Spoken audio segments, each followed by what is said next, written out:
Chapter 1066, Familiar Name. Upon hearing Miss Justice's suggestion, Klein thought for a moment and said, Guide the dream towards matters encompassing the Second Epoch's history, the Queen of Calamity Kohinum, elf habits, and the most ancient language of the elves, as well as the legendary Western continent. All right. Audrey's eyes moved slightly, revealing a thoughtful expression as she digested the information that Mr. World had said. Then, she walked to the elven songster's side. Under her guidance, Mobet's figure in the garden rapidly blurred as he vanished from Ciatis's dream. The ripples in Audrey's green eyes stirred once again as her lips quivered, as though she was reciting something. The entire dream world began to shake, as the garden was like a reflection of a lake that was smashed into pieces by an invisible stone that flew over from nowhere. These fragments quickly gathered, but the scene that was restored was no longer a garden, but that of a palace made of coral. Every detail in the palace was abnormally gorgeous. The entire structure was tall and majestic, but due to the layers of blue seawater, the sky couldn't be seen, making it appear dark and gloomy. Inside it, coral pillars propped up an exaggerated dome, and the walls and the top of it were filled with terrifying murals of the storm. Above the murals and corals, silver bolts of lightning followed a certain trajectory as if they were alive.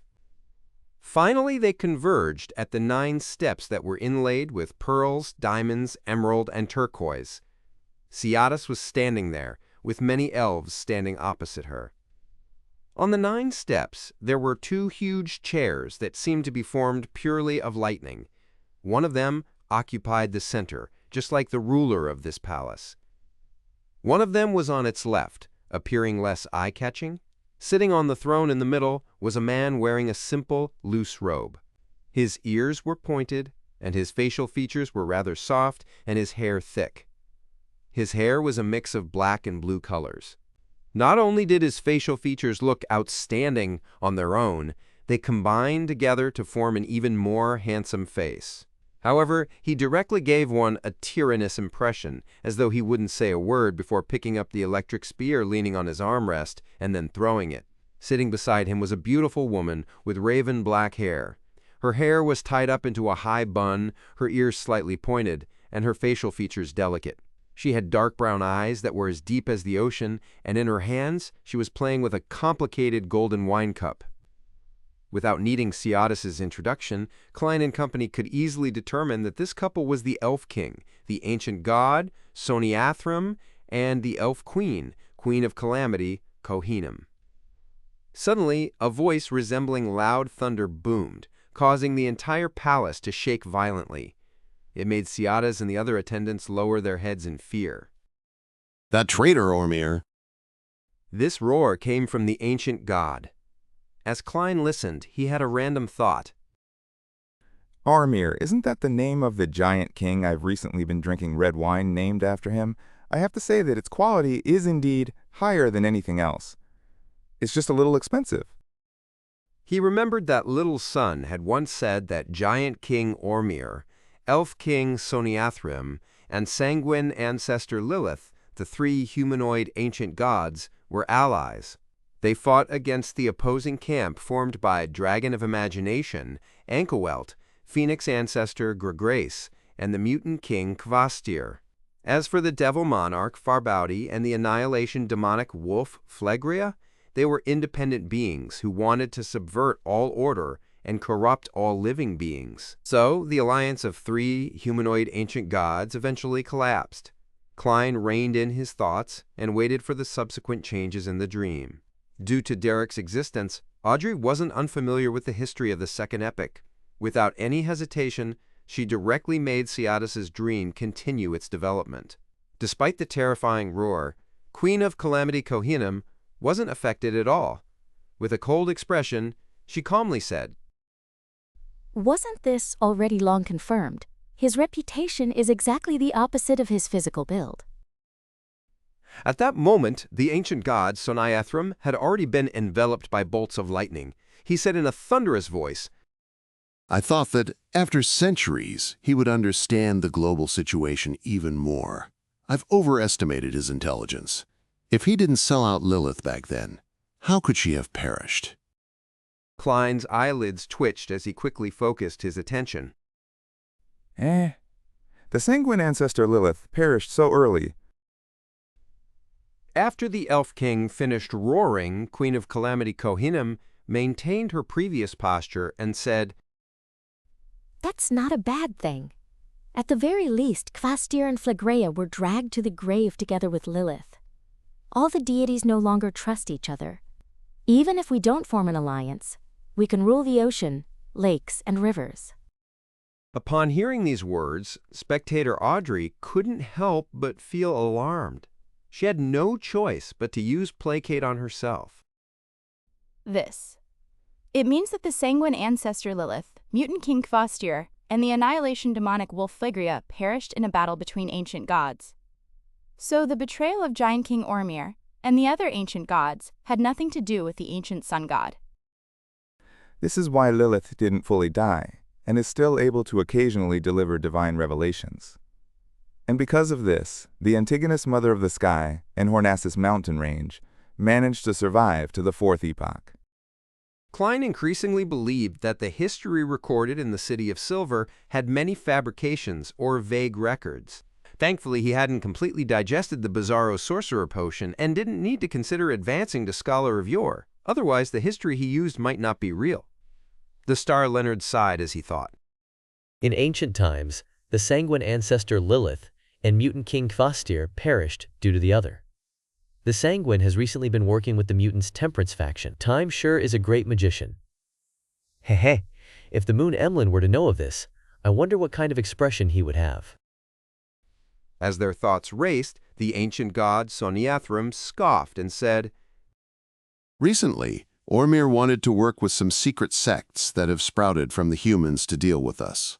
Apparently this matter is led by Harvest and Dawn. I'm even thinking of working with Ankawelt to destroy the giants and the Giant King's court. Unfortunately, every time I see that dragon, I have the urge to string it up on a grill. It's a type of attraction that's simply irresistible. Just as he said that, the ancient god suddenly vanished. The entire palace shook violently, causing a rift to appear. All of this had yet to subside when a bolt of lightning flashed. Soniathrum returned to the massive throne, holding a spear made of pure lightning. You went to the Giant King's court? Kohinnim asked. I taught Ormir a lesson. Soniathrum answered without hiding anything. Ciadas and the other elven attendants lowered their heads even further. They faintly saw slippery tentacles that were thicker than their bodies flipping about on the ground, flashing with silver bolts of lightning. Then they shut their eyes. The dream changed as Ciadas recalled her interaction with other elves. With their conversations and interactions, Klein, Leonard, and Audrey learned that Ciadas lived in a relatively peaceful time period in the Second Epoch. The giants, elves, dragons, devils, and phoenixes coexisted, splitting up their rule over the northern and southern continent, as well as the 5 seas. Vampires, demonic wolves, treants, sea monsters, mutants, and humans were vassals of the different factions, occupying the lower middle classes. This doesn't resemble the history recorded by the Church. Even the legends in the City of Silver aren't like this. Leonard sighed when he heard that. Old man probably doesn't know this much. That isn't necessarily true. Klein shook his head indiscernibly. Many existences in the Second Epoch have survived to the Fourth Epoch, or even to this very moment. For example, the Wisdom Angel. Leonard asked with a guess. Perhaps. Klein didn't give an affirmative answer as he said with a smile. When you were talking to Mobit, I thought you would make Miss Justice stand further away. Leonard immediately shot a glance at him and yawned. You mentioned before that there's an existence behind me that might have been seen in the second blasphemy slate. Then, when I was conversing with Mobet Zoroast, wouldn't she be able to make the connection from me getting her to stand further away?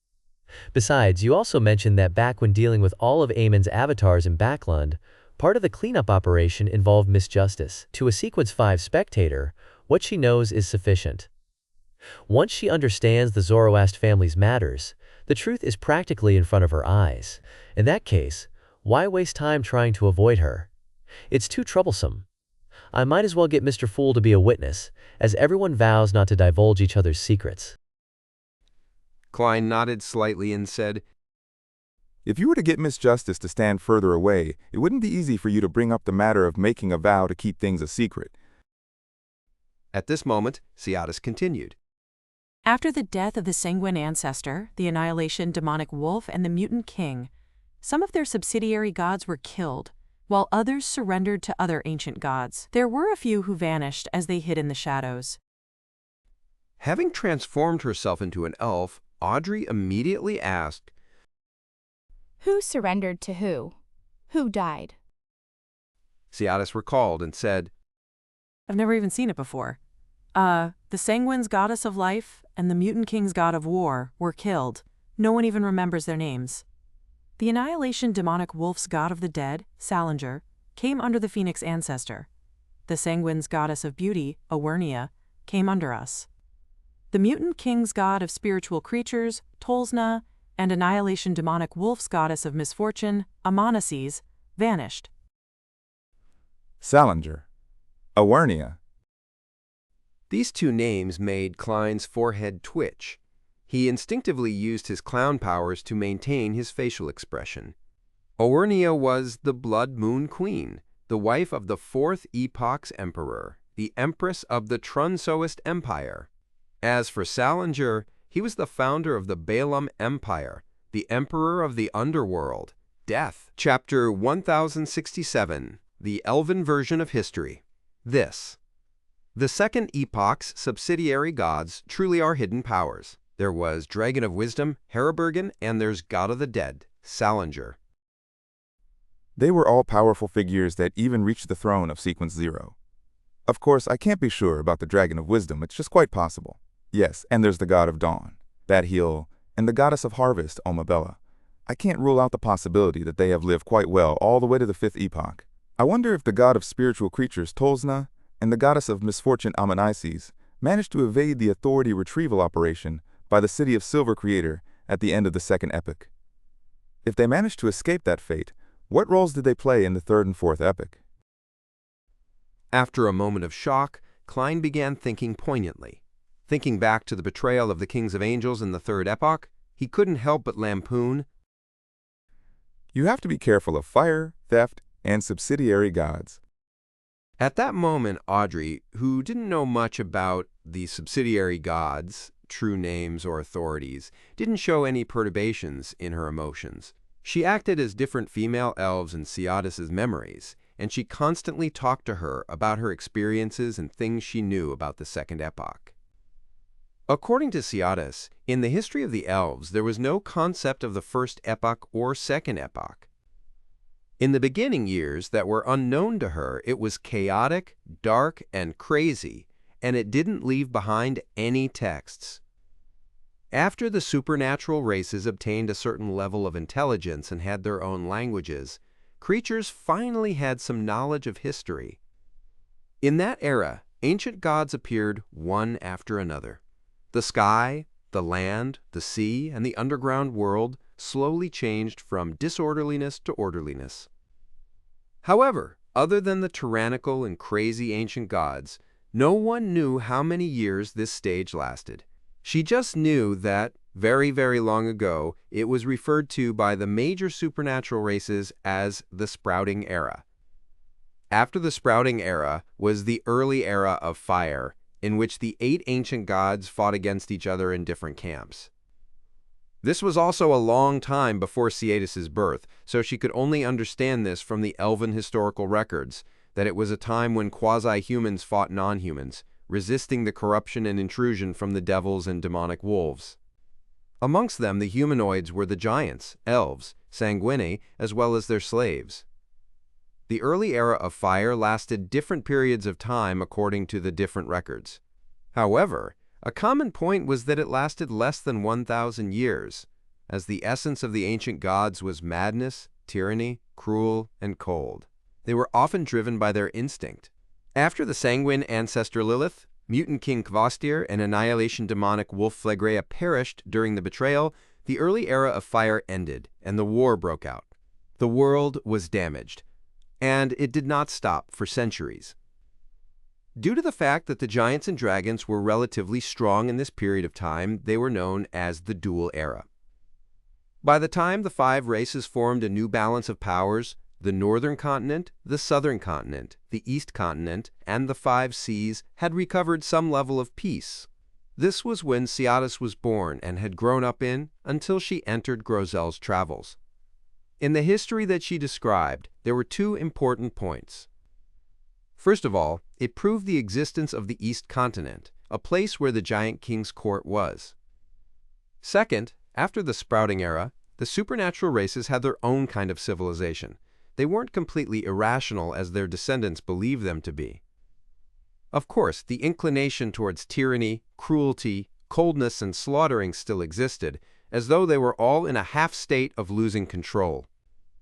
It was only after the Dual Era that the new generation of elves and giants gained some level of rationality. They had feelings just like Ciatis and Grozel. The East Continent seems to be the forsaken land of the gods. It was abandoned during the Cataclysm. Similar thoughts surfaced in Klein's, Leonard's, and Audrey's minds. They were very interested in this, but it was a pity that Ciatis had always lived in the Elf King's court. Their occasional forays outside were limited to parades at sea. She had never been to the East Continent, and she lacked the required knowledge. Under Audrey's influence, Ciatis's dream began to show the traditions and language of the elves. According to the legends that the Queen's attendant had heard of, Elvish was created by the king in the Sprouting Era. Every word was produced with the birth of a first-generation elf. The number of Elvish words meant the number of first-generation elves. However, the traditions of the elves weren't too unified. They relied heavily on their surroundings. The elves in the forests and the sea were undoubtedly different in all kinds of customs. What they shared in common was that they believed in the king, who was an ancient god, and his queen. They liked to make food with the blood of their prey. Many of them had culinary methods such as roasting. Even sea elves often came up to the reefs for a bonfire party. They were close to nature and were good at using all kinds of spices. They idolized the strong, and they were proud of being quick to act before thinking. With myths and reality mixed together, it's hard to tell what's real and what's fake. Their traditions have destroyed my previous theories. Klein listened with a stoic expression as he quickly analyzed every word Ciatis said. After figuring out the relevant matters, Audrey circled around the key word of the West Continent and made Ciatis's dream change. It reflected some of her subconscious memories.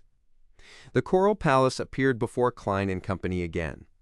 Ciatis followed behind Queen of Calamity Kohenem and walked to a crystal window. She glanced at the Queen's exquisite and complicated dress, and she stole a glance at the deity who controlled calamities. She asked curiously, Your Highness, are you looking west? To the elves, as long as they didn't feel the pressure of violence, they would ask questions on the spot. Kohenem didn't turn back as she asked, with an indifferent expression. Why do you think so? I just learned of a legend that our elves originated from the Western continent. Your Highness, does the Western continent really exist? Is that really where the first-generation elves were born? Ciatis replied. Kohenem's lips curled slightly as she said, with a slightly ethereal voice. The Western continent may exist, but it may not exist either.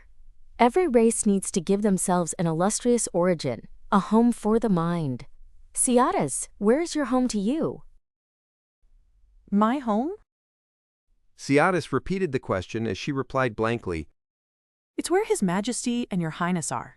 It's this palace that can lead to the forest where my parents live. As she said this, Ciatis's emotions gradually turned heavy, lost, and melancholic.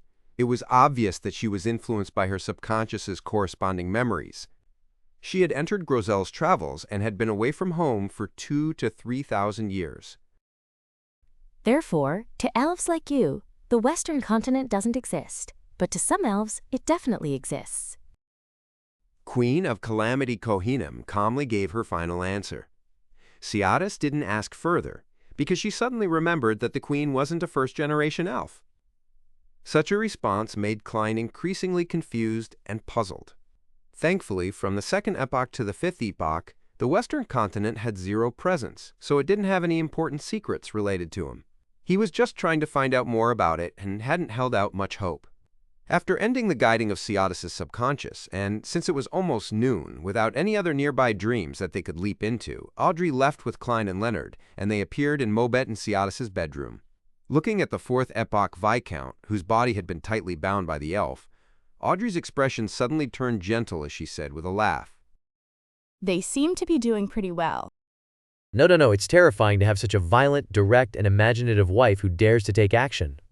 Only a person like Mobet would like and enjoy being with her. Leonard, who didn't have a poet's talent but had the liberal inclinations of a poet, shook his head as he kept his hands in his pockets. At this point he muttered in thought, On the contrary, it's true that an experienced thief needs a woman like Ciatis to rein him in. I wonder what kind of members of the opposite sex old man's other family members like. Sigh. They don't need our envy or objections. This is how they live together. Emperor Roselle once wrote a poem, saying, "For my love, I'll sacrifice my life." As Klein listened to their discussion, he opened his mouth and closed it again. He didn't tell them that Ciatis and Mobet had actually died. It was only when they died that they truly felt their love for one another. The ones living in the book were just copies created by the book world. After leaving the couple's house, the trio headed to Grozel's blacksmith shop. Along the way, when they went past a street, Klein saw Frunziar, who was known as a philosopher, and Audrey recognized him to be Loanese a glance. Is that the soldier from 100 years ago? Audrey slowed down her pace and asked. Klein recalled Frunziar's longing for his hometown and the ashes he had placed in Backland Cemetery. He fell silent for 2 seconds before nodding gently. Yes. Mr. World is feeling a little emotional. He's like a calm river on the surface, with a lot of undercurrents and eddies underneath. Audrey nodded indiscernibly and asked, Can we enter his dream? I want to get the judge and disciplinary paladin's potion formula. No problem. Klein replied as he glanced at Leonard. Leonard continued having his hands in his pockets, but his eyes instantly darkened. Sitting on the bench, Frunziar fell asleep. Right on the heels of that, 3 people appeared in his dream. This was a bustling city, with buildings made from wood. The pedestrians who came and went were mostly Loanese. The black-haired, blue-eyed Frunziar stood outside a house as he looked in, without daring to approach. Only when a woman wearing an old long dress came out from inside did he excitedly go forward and attempt to hug her. His hug went through the woman without them making contact at all. Mother! Frunziar stood rooted to the ground as he blankly shouted. Audrey, who wanted to guide the dream, quietly watched this scene. Then she looked around and discovered the iconic clock. Backland. Audrey pursed her lips and turned her head. She looked at Klein and asked, Can't they leave the book world? It's been too long. If they leave, they will grow old, die, or even be reduced to dust. Klein's voice was like a serene river. I delivered one of Frunziar's items to Backland. This. As a spectator, Audrey acutely sensed the cruel reality behind those words. She couldn't help but raise her head and look out of the dream, looking at the location where Mobet and Ciatis were. Leonard wanted to ask what it was, but after looking around, he maintained his silence. Following that, Audrey seriously guided his dream. Outside of obtaining 2 potion formulas, she made Frunziar return home and live happily with his parents, brothers, and sisters. It was a beautiful dream. After leaving Frunziar, Klein, Leonard, and Audrey quickly saw Grozel's home. This was the last stop of their exploration. After obtaining information from Grozel's subconscious, they would enter the book World's Sea of Collective Subconscious and seek out the secrets that might exist in this book. Chapter 1068, Illogical Details. Which one is Grozel? In the dream, Leonard looked ahead blankly. There was a huge bonfire there, and there were more than 10 grayish blue-skinned, single-eyed giants who looked no different from each other. Klein mumbled inwardly as he looked calmly at Miss Justice, as though saying that it shouldn't stump a spectator. To be honest, I wouldn't be able to recognize him without the ability of a faceless. To me, without their age, hairstyle, height, scars, clothes, and maturity, giants all look the same. Audrey raised her hand and pointed at a giant who was gulping down alcohol. From time to time, he would shout twice to express his approval. That's Grozel. It looks like, in the traditions of the giants, clapping isn't a sign of affirmation and praise. Instead, it's a roar. The louder the roar, the higher the level of praise. Miss Justice is acting like a folk scholar now. Thankfully, he's only shouting and not singing. If not, the noise would be worse. It's obvious that the giants here aren't adept at modulating their voices. That roar from before didn't have any rhythm to it. Klein nodded and said to Audrey, Begin guiding him then. As Audrey went forward, Leonard stepped back. He raised his right hand and stroked his chin. Tell me, in the Second Epoch, which supernatural race widely possessed the beyonder characteristics of the Evernight pathway? Isn't it the demonic wolves? Klein glanced at Leonard, wondering if the poet had contracted the traditional disease of the Nighthawks, having a bad memory. I know. Leonard maintained his original posture, as he said with a strange expression, Then how do they act as a midnight poet? Or should I say that the potion's name back then was called Midnight Roarer? There wasn't a potion name in the beginning. Klein's thoughts were accidentally led astray by Leonard. The scene of such fellows crouching on the ground and howling at the moon surfaced in his mind. He couldn't help but mutter, This might be more suitable for you. There's no need to write poems, making it very easy. The corners of Leonard's mouth twitched as he said, There are different types of poets. I'm a singing type. As the two idly chatted, Audrey's guidance attempt gradually pushed through. Grozel's dream began showing the waning forest, barren tunnel, the corner of the Giant King's court, Dawn Town, and the Nation of Gold. Grozel wasn't a subordinate of the deities like the Giant King, and he was only able to occasionally see these high-level existences while on duty at the waning forest, or in particular spots of the Giant King's court and passageway. Furthermore, he didn't dare look at them head-on, receiving them while genuflecting and having his head bowed. Therefore, he wasn't able to present the images of Giant King Ormir, Giant Queen Omibella, and the eldest son of the Giant King, God of Dawn, Badheel.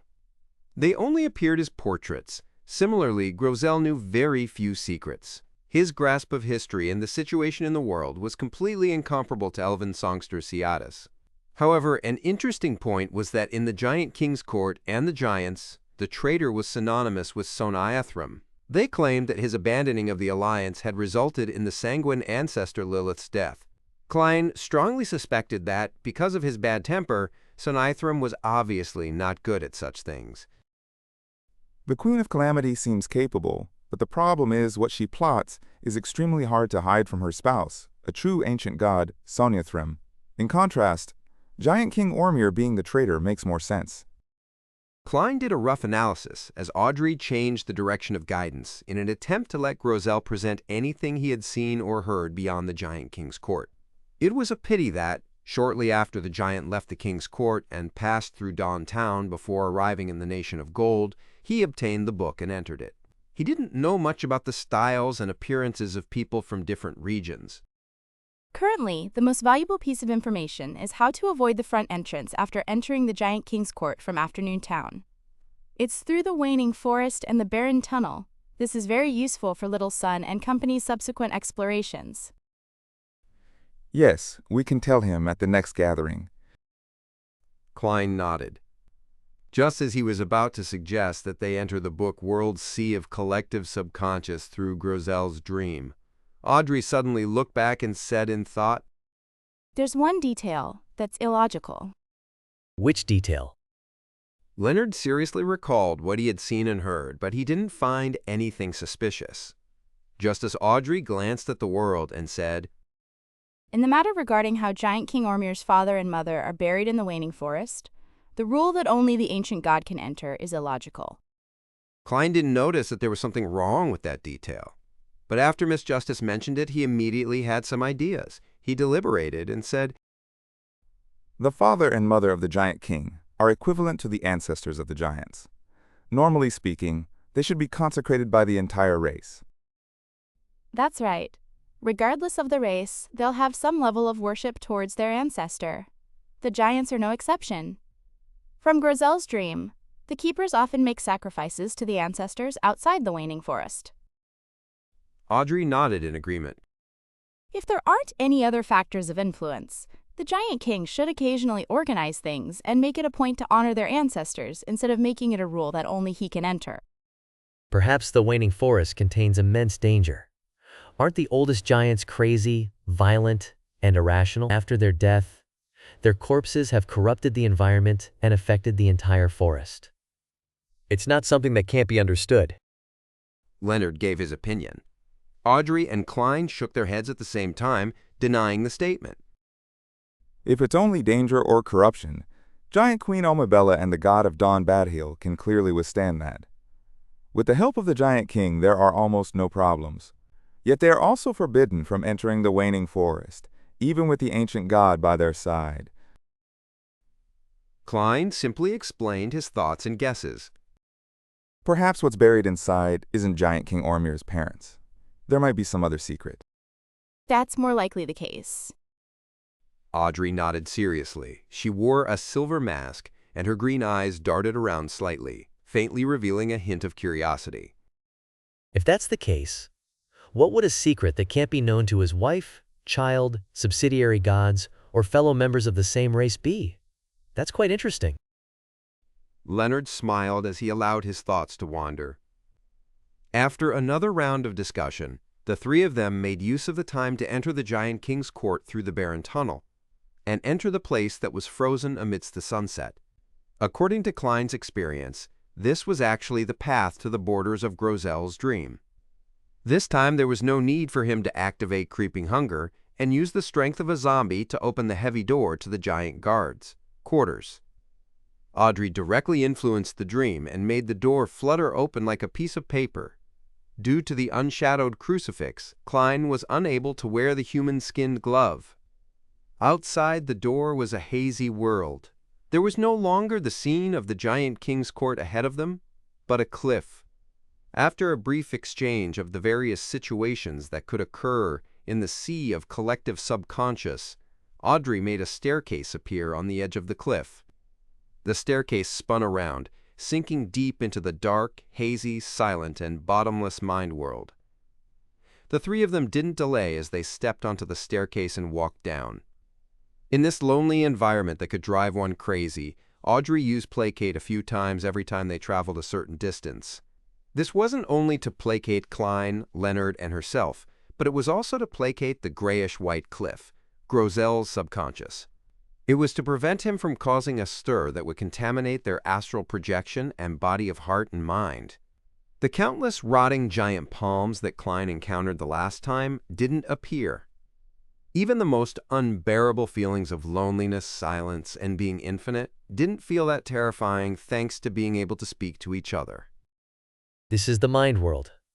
The domain of consciousness is indeed different from the others. Leonard looked around as though he wanted to use a few poems to express his feelings, but he eventually chose to give up. If it were any other mission elsewhere, Klein might have asked his dear poet to remain quiet, but here, he felt that it was good for him to say something, anything. Audrey didn't reject the exchange as she said seriously, That's the essence of the environment that we can sense. The cliffs, precipices, and the hazy world are a reflection of our subconscious. If it were another race, it might not be like that. I now find psychology rather interesting. Leonard said with interest after hearing that. Klein glanced at him and resisted the urge to say that, with his personality and habits, he really wasn't suited to the spectator pathway. In this exchange, the three of them lost track of time until they finally stepped onto the solid but hazy ground. Looking upwards, they could see the undulating shadows. They overlapped and formed an illusory sea. Klein, Leonard, and Audrey were about to walk forward when a waterspout suddenly surged over. A rather blurry figure stood up from within. It was a grayish-blue giant that was 6 to 7 meters tall. His chest was covered with dragon scales, and there were all sorts of indescribable patterns, symbols, and labels that went beyond what one would consider a normal language. His single vertical eye was filled with blood vessels, as it emitted a violent aura that couldn't be concealed. It had obvious hints of destruction in it as it gnawed on a bloody human leg. This was a demigod-level giant. He was a projection left in the sea of collective subconscious. Perhaps it was an actual encounter with a human or some other race's ancestor. Or perhaps it was something Grosel and the other giants had heard about. The moment he appeared, the madness spread towards Klein and Company like a plague that could infect them. This was a world that directly came into contact with one's mind and consciousness. Chapter 1069, Under the Sea.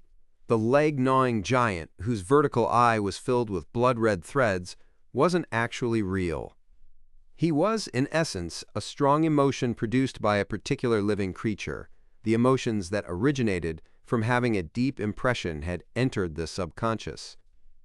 It spread from one's island of consciousness to the surrounding illusory sea, before slowly settling and forming a mark. It wasn't possible for all of its emotions and consciousness to ultimately settle down as the foundation.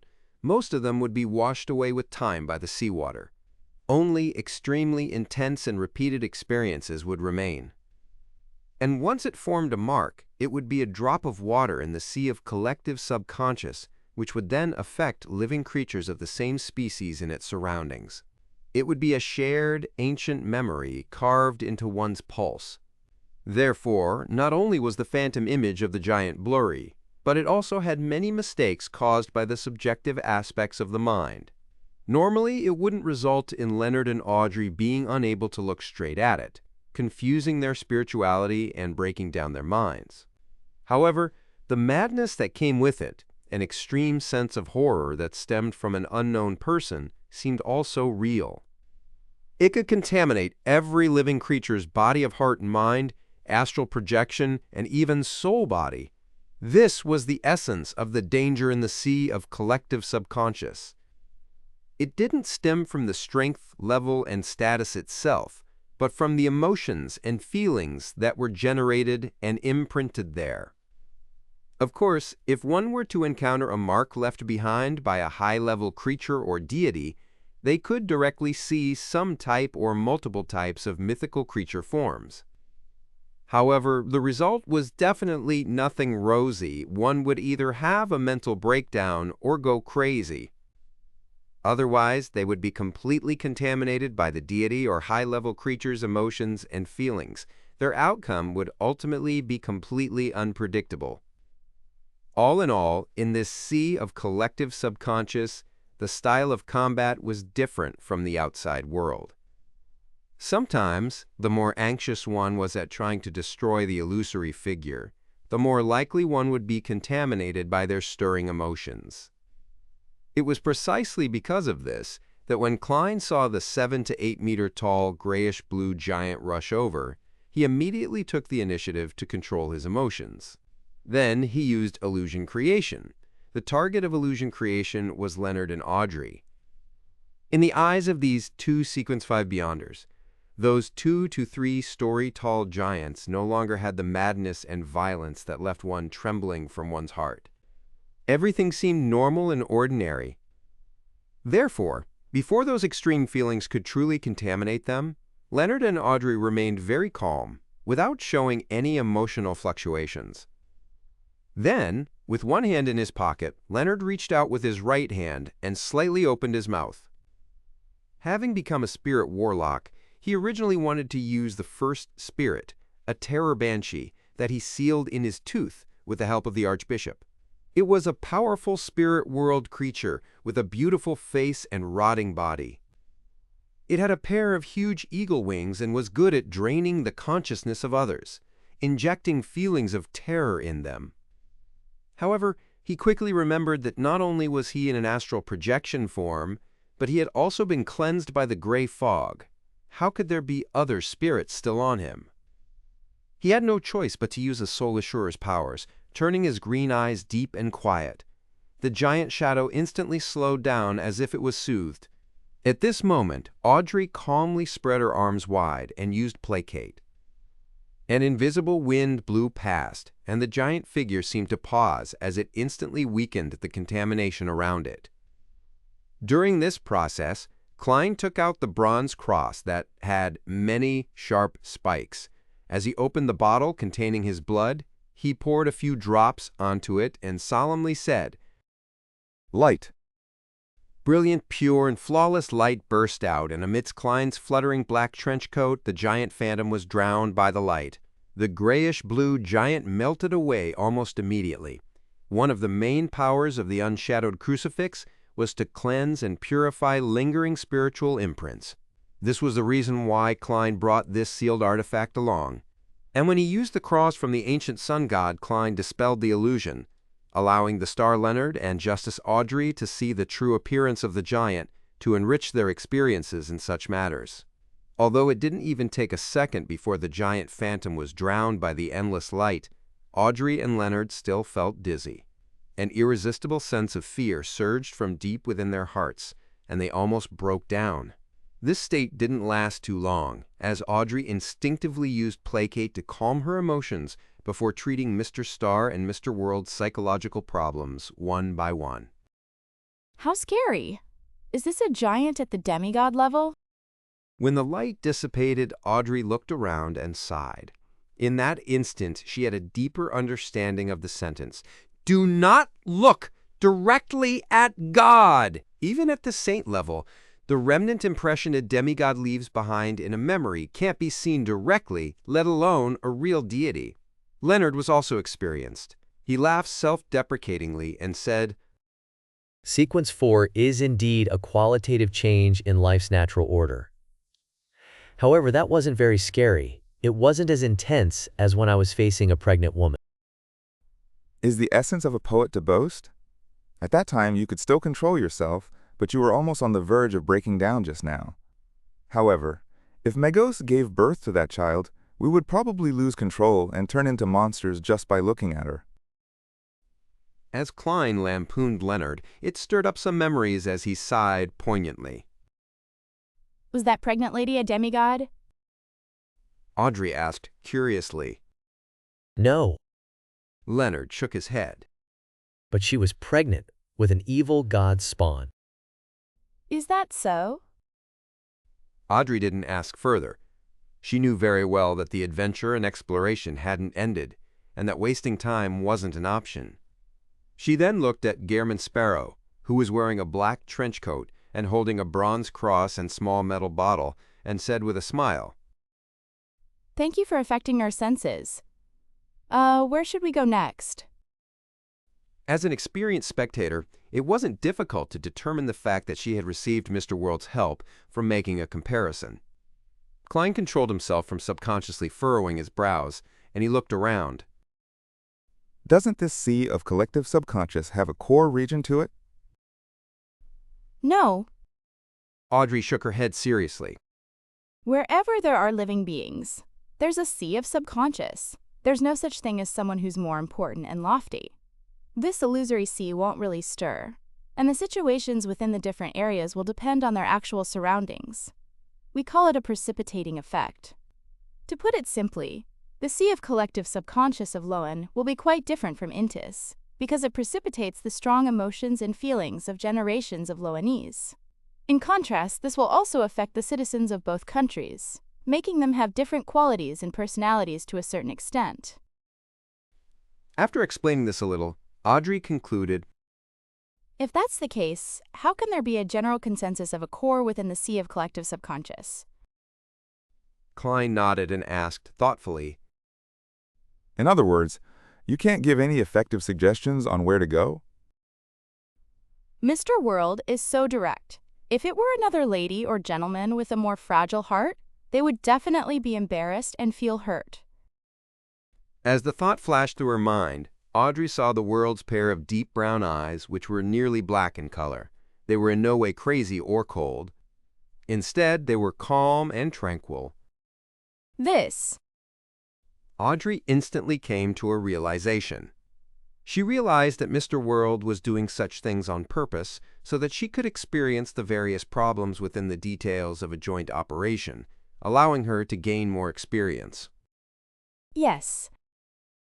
She nodded frankly, not feeling embarrassed at all.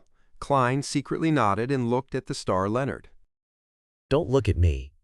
My expertise isn't in this strange sea of collective subconscious. Leonard immediately waved his hands. Compared to Miss Justice, having participated in countless operations, he knew that he shouldn't force it when he shouldn't. Then follow me. Klein looked away and moved the unshadowed crucifix, which had turned bronze again, to the hand holding the metal bottle, and he took out a gold coin. Ding! As the gold coin tumbled, he grabbed it without looking at the results. He looked in a direction and widened his stride. This is a divination technique. Audrey was enlightened. She looked at the world's serious and calm side profile, black trench coat, silk top hat, and bronze cross. For some reason, she felt like the other party was a preacher. Leonard suddenly recalled something from the past. It was the first case he had worked with Klein to find a kidnapped child. At that time, it was also a way for Klein to lead the way through divination. He had been beside him the entire time. Compared to his awkwardness before, it seems as if he had entered the mysterious world for more than 10 years now. Sigh, it's only been over a year. Leonard placed his hands in his pockets as he followed closely behind Klein. Audrey glanced at him and felt the change in his mood. Mr. Star and Mr. World not only know each other in real life, but they were probably rather close friends. Yes, they have at least met frequently in the past 1 to 2 years. As she made the judgment, she didn't slow down her steps. Combining what she had learned, she observed the surroundings and identified which spots might hide maelstroms and dangerous creatures. With her help, Klein's lead went very smoothly. It was nothing like how they had directly encountered a mark like the giant phantom. Occasionally, they would walk straight and turn at other times. After some time, the area before the trio suddenly opened up. In front of them was a huge crater in the deep sea. In the middle of the pit was an island-sized city. The foundation of the city was grayish-white in color, and on it were several 100-meter-tall, magnificent stone columns. They either stood there on their own, or they held up majestic ancient palaces together. They were bizarre and magnificent, unlike something built by ordinary creatures. Although Audrey didn't know the city, an idea instantly appeared in her mind. City of Miracles, Live Seed. Chapter 1070. Maybe it's real. Live Seed was a floating city that the dragon of imagination Ankewelt imagined out of thin air. No matter what, it was a miracle, a divine miracle. It was even more magnificent than the Giant King's court, more rugged and unique. Every stone pillar was nearly 100 meters tall, like a throne for the dragon to rest on. It was a city that left a deep, unforgettable impression just from hearing about it. Therefore, although Audrey had never actually seen the City of Miracles, she instantly made connections from witnessing the scene. Of course, one of the main reasons for knowing that was because she knew that Grozel's travels came from the dragon of imagination, Ankewelt. As for Klein, as he had once divined the origins of Grozel's travels and had seen the real City of Miracles, the floating city, and now, he was sure that the island-sized city in the middle of the deep-sea crater was identical to Liveseed. All it lacked were the dragons that flew in every direction. Klein was slightly surprised as he quickly analyzed the situation. Is this real, or is it a clone? Or is it a gathering of some special creature's subconscious in the book world? According to his divination results and the contents of the dream from Giant Guardian Grozel and Elven songster Ciatis, he was certain that when Grozel's travels was created, the City of Miracles Liveseed still existed. When it reached the Giant King's court, the City of Miracles Liveseed still existed. When Grozel began his adventure, and when Ciatis was sucked into the book world, Liveseed still existed. If the City of Miracles Liveseed were to vanish, the various supernatural races wouldn't have any reaction. In other words, these facts were undeniable proof that the city in the middle of the deep-sea crater was unlikely to be Livseed. But very quickly, Klein remembered something. That was the answer that Orodes had once given him, certain that it first appeared among the dragons, after the disappearance of the City of Miracles, Livseed. Klein observed the tall stone columns and magnificent city as many thoughts ran through his mind. This is interesting. What did the magic mirror rely on to confirm that Grozel's travels was the first to appear, and to believe that it was after the disappearance of the City of Miracles Lifeseed? It wasn't even able to see matters related to Zaratul, so how could it pry into the origins of an ancient god's possession? I originally used this conclusion to infer and consider things, but this point was completely overturned by my divination. I never expected. Suddenly, he grasped onto an idea. The last owner of Grozel's travel was Vice Admiral Iceberg Edwina, a member of the Church of Knowledge. They believe in the God of knowledge and wisdom. The God of knowledge and wisdom can almost be confirmed to be one of the kings of angels who served the ancient sun god, the Angel of Wisdom. And from the Church's history and the history of the Third Epoch, it's reasonable to suspect that the Angel of Wisdom is most likely the Dragon of Wisdom, Herabergen. This was the Dragon of Imagination Ankiwelt's subsidiary god, a high-level member of the Dragons. Klein cheered up when he managed to string up all these matters together, but he also fell into a state of puzzlement. The appearance of Grozel's travels after the disappearance of the City of Miracles was thanks to the God of knowledge and wisdom passing it around through a certain method, which had convinced the magic mirror. If he really is a dragon of wisdom, it means that he was directly involved, and his level was already very high back then. His understanding of this matter definitely trumps the Grozel and Siedas. But how do I explain the scene I divined above the gray fog? Just recalling it now makes my head ache. What I saw was definitely the ancient god, Dragon of Imagination, himself. He tossed the gold coin continuously and quickly came up with some theories. Since the City of Miracles, Livseid, was imagined, couldn't it just be imagined again after it disappeared? The original Livseid was stuffed into the book by the Dragon King Ankiwelt. Then, the one that subsequently existed was one he imagined again. This could fool all the dragons, but not the one that was known for being intelligent. If this were true, then there were actually two instances of the City of Miracles, Livseid. The one here is the oldest one. But here comes the question. Why didn't the Dragon of Wisdom enter the book himself? Even if he wasn't a spectator, with his title of being omniscient and omnipotent, he should have enough powers to perform a deeper exploration. He has actually been here a long time ago, but didn't alert any living beings in the book. Also, because of certain motives, he left this City of Miracles here. As thoughts surfaced in Klein's mind, the star Leonard, who had both hands in his pockets, looked at him and then at Miss Justice, who had also been looking down in silence for a long time. He took the initiative to speak and break the silence.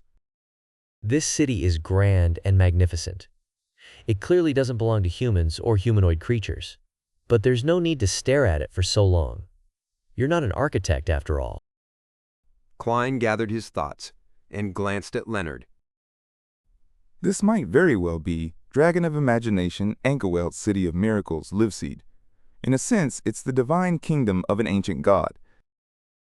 Of course, if there was really another Liveseed, the nature of the divine kingdom here didn't hold much importance. Leonard's pupils dilated as he repeated the key word. Divine kingdom. Audrey regained her senses and whispered. Is it really Liveseed? Klein had already calmed down and replied simply, It's only possible. It's not floating in the air like the legends, but has sunk into the bottom of the sea of collective subconscious, so it's hard to tell if it's real or fake. At this moment, Leonard finally managed to control himself. He looked at the magnificent city in the deep-sea crater again and smiled self-deprecatingly.